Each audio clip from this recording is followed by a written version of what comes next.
बहुत समय पहले की बात है। एक गांव से नदी गुजरा करती थी जिसके किनारे एक बाबा बैठे रहते थे और जोर जोर से चिल्लाते रहते थे, जो चाहोगे वही पाओगे, जो चाहोगे वही पाओगे। बाबा को गांव के सभी लोग पागल समझते थे।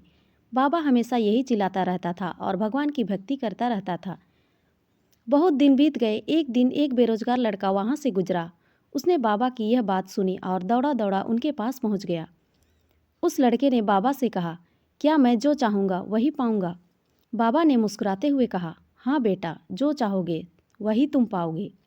लड़के ने फिर एक बार कहा, क्या आप सच कह रहे हैं? क्या सच में जो मैं चाहूँगा वही पाऊँगा? बाबा ने कहा, हाँ, जो चाहोगे वही तुम पाओगे। लड़के ने कहा, क्या मैं सोने चांदी का एक बहुत बड़ा व्यापारी बन जाऊँगा? बाबा ने कहा, हाँ बेटे, तुम अवश्य बन जाओगे।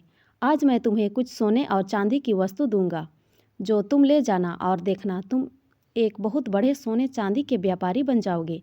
लड़के ने अपनी दोनों आंखें बंद कर की और बाबा की ओर हाथ बढ़ा दिए।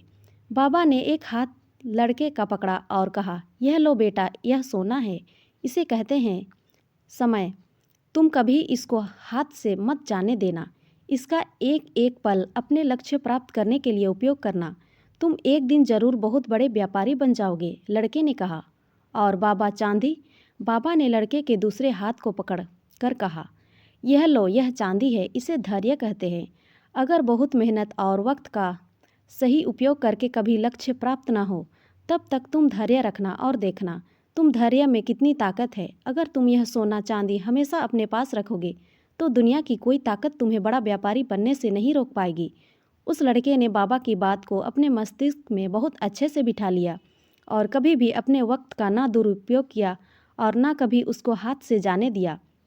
वह अपने लक्ष्य को पाने के लिए निरंतर ही प्रयास करता रहा और जब तक वह हार जाता तो वह धैर्य का सहारा लेता और फिर दोबारा कोशिश करता।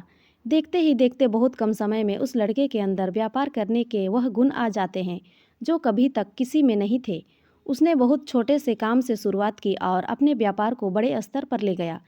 आज के समय में वह सबसे बड़ा व्यापारी जो उसने उस दिन बाबा से मांगा था बन गया। उसने अपने लक्ष्य को प्राप्त करने के लिए अनेक संघर्ष किए, अनेक चीज़ें सीखी और ना अपने समय का दुरुपयोग किया और ना ही कभी अपना धैर्य खोया, और उसने वही पाया जो वह चाहता था। इस कहानी से हमें शिक्षा मिलती है कि समय और धैर्य वह ताकत है जिसका उपयोग करके हर व्यक्ति अपने मन मुताबिक लक्ष्य को प्राप्त कर सकता है। निरंतर आगे बढ़ते रहना और कभी अपने लक्ष्य के विमुख ना होने से ही हमें लक्ष्य प्राप्त होता है। तो दोस्तों, ये कहानी आपको कैसी लगी कमेंट में ज़रूर बताएं और अच्छी लगी हो तो लाइक, शेयर और सब्सक्राइब ज़रूर करें। धन्यवाद।